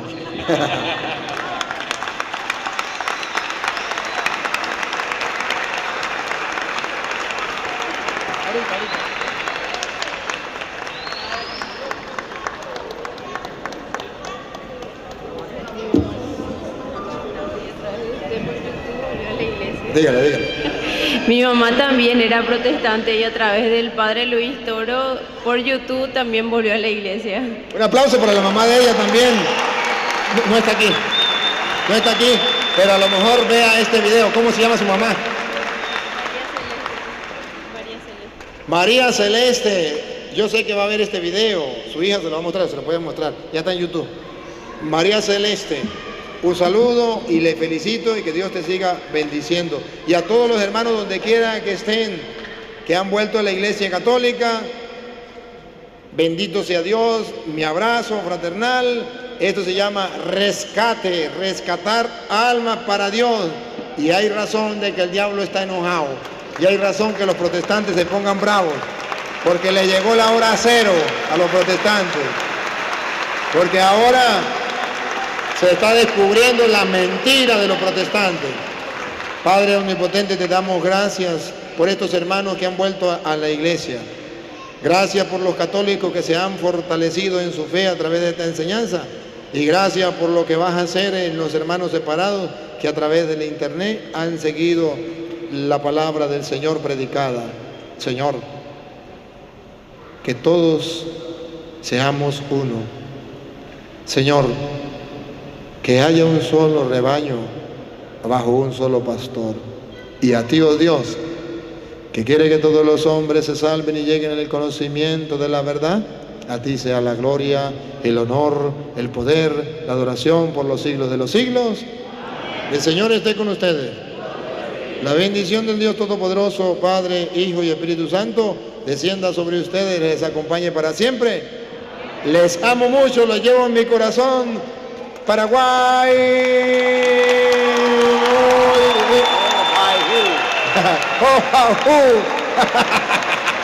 Gracias, Padre. Gracias, Padre. Lo que usted hizo por nosotros, sinceramente, Padre, solamente cuando se encuentre con nuestro jefe cara a cara, le va a decir, le va a agradecer. Quiero